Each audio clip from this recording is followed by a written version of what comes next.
అందరికీ నమస్కారం. ఈ 2025వ సంవత్సరం రాశి ఫలితాలు ఎట్లా ఉంటాయి అని తెలుసుకోవాలని ప్రతి వారికి కూడా ఉత్సాహంగా ఉంటూ ఉంది. మరి ఈ 2025వ సంవత్సరం ఈ సంవత్సరాంత ఫలితం మొత్తం కూడాను ఎలా ఉంటుంది అన్న విషయానికి వస్తే మనం ఇప్పటివరకు కూడాను ఒక్కొక్క రాశిని చెప్పుకుంటూ వచ్చాము. అందులో భాగంగా ఇప్పుడు తులారాశి చెప్పుకుంటూ ఉన్నాము. ఈ తులారాశి వారికి ఎట్లా ఉంటుందయ్యా ఈ సంవత్సరం అంటే ఈ 2025వ సంవత్సరం వరకు, జనవరి నుంచి డిసెంబర్ వరకు ఎట్లా ఉంటుందయ్యా అంటే వీళ్ళకి అన్నీ అనుకూలంగా ఉంటాయి, ఎటువంటి సమస్యల్లోనూ చిక్కుకోరు. కాకపోతే వీరికి కంటికి సంబంధించినటువంటి రోగాలు వచ్చే అవకాశం ఉంటుంది. కాబట్టి ఆ ఒక్క విషయం జాగరూకులై వహించండి. ఇక విద్యార్థుల విషయానికి వస్తే విద్యార్థులు చక్కగా చదువుకునేవారై ఉంటారు. చక్కగా చదువుకుంటూ చక్కటి మార్కుల్ని సంపాదిస్తూ ఉంటారు. కాకపోతే అలా వస్తాయి అని చెప్పారు కదా అని చెప్పి చదువు మానవేయవద్దు. చదువుకుంటేనే ఫలితం వస్తుంది, కానీ ఎక్కువ శ్రమపడి చదవాల్సిన అవసరం రాదు వీరికి. వీరు కూడాను ప్రాతకాలంలోనే లేచి చదువుకోవడం ఉత్తమం. అంటే ప్రాతకాలం అంటే 4 గంటల సమయంలో చదువుకున్నట్లయితే ఆ చదువు వీరికి త్వరగా వంట బట్టి మంచిగా ఉండే అవకాశం ఉంటుంది. కాబట్టి ప్రాతకాలాన్ని లేచి చదువుకోండి. ఇక రియల్ ఎస్టేట్ రంగానికి వస్తే వీరికి చాలా బాగుంటుంది, అందులో ఎటువంటి సందేహం లేదు. భూమి మీద పెట్టిన దానికి ఖచ్చితంగా మనకు పెట్టుబడి వెళ్ళటమే కాకుండా డబ్బులు కూడా వచ్చే అవకాశం ఉంటుంది. ఇకపోతే వ్యవసాయ రంగం వారు అభివృద్ధినే చూస్తారు తప్ప ఎక్కడా కూడా ఇబ్బంది పడరు. వీరు ఎట్టి పరిస్థితుల్లో మీరు వ్యవసాయ రంగంలో ఏదైనా చేయండి, వరి వేయండి, గోధుమలు వేయండి, ఆయా భూమిని బట్టి మీరు పండించే ధాన్యం ఏదైతే ఉందో దాంట్లో ఎట్టి పరిస్థితుల్లో కూడా లాభాన్ని చూస్తూ ఉంటారు. అంటే ఈ రాశి వారికి వ్యవసాయ రంగం కూడా అనుకూలంగా ఉంది ఈ సంవత్సరం మొత్తం కూడాను. ఇక 2 కార్లు కూడా పండుతాయి వీరికి. 2 కార్లు పండే స్థలం ఏదైతే ఉందో అది చక్కటిగా పండి చక్కటి లాభాన్ని ఇచ్చే అవకాశం ఉంటుంది. ఇక ఎన్ఆర్ఐల విషయానికి వస్తే ఎన్ఆర్ఐలు కూడాను వీరికి చక్కటి వ్యవస్థ వీరి దగ్గర ఏర్పడుతుంది. చక్కగా వీరు ఎక్కడికి వెళ్ళినా కానీ, లేదు స్వదేశానికి వస్తున్నా, స్వదేశం వారు విదేశాలకు వెళ్ళాల్సి వచ్చినా వీరికి అనుకూలమైన పరిస్థితే ఉంది. విదేశాలలో స్థిరపడి ఉన్నవారైతే కూడాను వీరికి అనుకూలమైన పరిస్థితే ఉంది. జాగ్రత్త వహిస్తూ ఉన్నట్లయితే అనుకూలమైన పరిస్థితి ఉంది. కనుక జాగ్రత్త, ఈ ఎన్ఆర్ఐలు ఒక్కటి జాగ్రత్త వహిస్తూ ఉండాలి. ఇక వ్యాపారస్తులు కూడాను తక్కువ పెట్టుబడితో ఎక్కువ లాభాన్ని ఆర్జిస్తారు. వచ్చింది 100 రూపాయలు, 25 రూపాయల పెట్టుబడి పెడితే 100 రూపాయలు వస్తాయి. 50 రూపాయల పెట్టుబడి పెడితే 150 రూపాయలు వస్తాయి. అలా పెంచుకుంటూ వెళ్ళే అవకాశం ఉంటుందే తప్ప ఎక్కడా కూడా వీరికి ఇబ్బంది రాదు. వ్యాపారస్తులు, అన్ని రంగాల వ్యాపారాల వారు కూడాను చక్కగా అభివృద్ధిలో ఉంటారు. చేతి వృత్తుల వారి విషయానికి వస్తే చేతి వృత్తుల వారికి కూడా ఈసారి లాభదాయకంగా ఉంటుంది.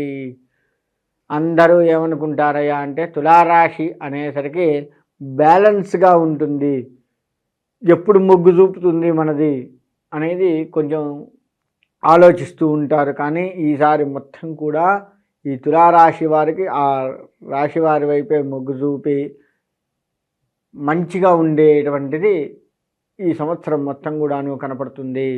వీరు ఇందాక మనం చెప్పుకున్నట్లుగా నేత్రానికి సంబంధించినటువంటి, కంటికి సంబంధించినటువంటి ఇబ్బందులు కలిగే అవకాశం ఉంది. అదొక్కటే వీరికి ఇబ్బంది. ఇక శత్రువులు కూడా మిత్రులు అవుతారు, మిత్రులు మరింత మిత్రులుగా మారుతూ ఉంటారు. వీరికి కుటుంబ పరంగా లెక్క వేసుకున్నా ఆనందంగా ఉంటుంది. పెద్దవారితో వీరు మెలిగేది ఏదైతే ఉందో వాళ్ళు మంచివాళ్ళురా అని మనల్ని మెచ్చుకునే అవకాశం ఉంది. అంటే ఓవరాల్గా చెప్పాలి అంటే ఈ రాశివారు ఈ సంవత్సరం మొత్తం కూడాను ఆనందంగా ఉంటారు అనడంలో ఎటువంటి సందేహము లేదు. ప్రతి వ్యాపారము కూడాను వీరికి అనుకూలంగా ఉంటుంది. వీరు కొత్త కొత్త పదవుల్ని చేపట్టే అవకాశం ఉంటుంది. రాజకీయ నాయకుల విషయంలో కొత్త కొత్త ఆలోచనలతో, కొత్త కొత్త ప్రయత్నాలతో ఈ ప్రజలకి మంచి చేస్తూ వీరి పరపతి పెరిగి పదవోన్నత సాధించే అవకాశం కూడా ఉంటుంది. కాబట్టి ఉద్యోగస్తులు కావచ్చు, వ్యాపారస్తులు కావచ్చు, వ్యవసాయ రంగం వారు కావచ్చు, విద్యార్థులు కావచ్చు, అందరికీ కూడా అనుకూలమైనటువంటి వాతావరణం ఈ సంవత్సరం మొత్తం కూడా కనపడుతూ ఉంది. వీరికి వచ్చిన ఇబ్బందుల్లా నేత్రరోగం మాత్రమే. ఇకపోతే వీరు ఆరాధించాల్సిన దైవము నారసింహస్వామి వారు. ఎందుకు అంటే వీరికి ఎక్కడా కూడా శత్రువులు ఉండరు. మరి అటువంటప్పుడు నారసింహస్వామి వారిని ఎందుకు ఆరాధించాలి అంటే, మనము కొంచెం ఎక్కడైనా మన అహంకారపూరితమైనటువంటి సందర్భాలు ఏమన్నా వచ్చి ఆ రకమైనటువంటి అడుగులు మనం వేస్తే నారసింహస్వామి కాపాడతాడు. అలా వెయ్యకుండా ముందు చూసుకుంటాడు. అందుకే నారసింహ ఆరాధన మంచిది. శత్రువుల్ని కూడా మిత్రుల్ని చేస్తాడు కాదా, అంటే వాడి దగ్గరికి వెళ్ళొద్దురా, వాడితో మంచిగా ఉండడం మంచిది అనేటువంటి ఆలోచన దృష్టిని తెచ్చేవాడు నారసింహస్వామి. భయాలకే భయాన్ని ఇచ్చేటువంటి వాడు కాబట్టి ఆ నారసింహస్వామి వారిని గనక నమ్మినట్లయితే మన మీద ఎక్కడా కూడా దుష్ప్రచారాలు జరగడం కానీ, ఇక ఇతరత్ర ఏది కూడా జరగకుండా మనకు మంచి జరిగి అన్ని రకాలుగా బాగుండేట్లుగా చేసేటువంటి వాడు నారసింహస్వామి వారు. కాబట్టి నారసింహస్వామి ఆరాధన వీరికి మంచిది.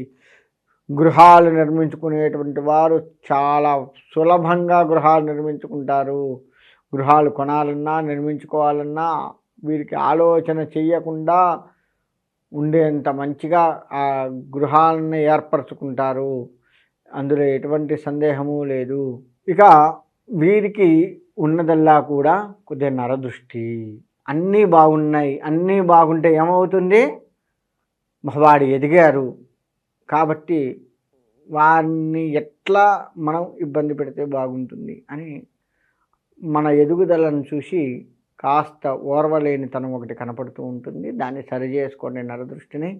ఇక నారసింహస్వామి వారిని ఆరాధన చేయండి, మీకు అన్ని రకాలుగా అంతా కూడా బాగుంటుంది. ఇక మీరు వెనక్కి తిరిగి చూడాల్సిన పని లేదు. ఈ సంవత్సరం మొత్తం కూడాను, అంటే 2025వ సంవత్సరం మొత్తం కూడాను మీకు ఎంత బాగుంటుంది అంటే మాటల్లో చెప్పలేనంత బాగుంది. కాబట్టి మీరు అలా బాగుపడుతూ నలుగురినే బాగు చేస్తూ మీరు ఆనందంగా ఉండి మీ చుట్టూ అందరినీ ఆనందంగా ఉంచుతూ ఆ నారసింహస్వామి ఆరాధన చేస్తూ మీ యొక్క ఈ సంవత్సరం మొత్తం కూడాను శుభ ఫలితాలు పొందాలని కోరుకుంటూ సెలవు తీసుకుంటున్నాను.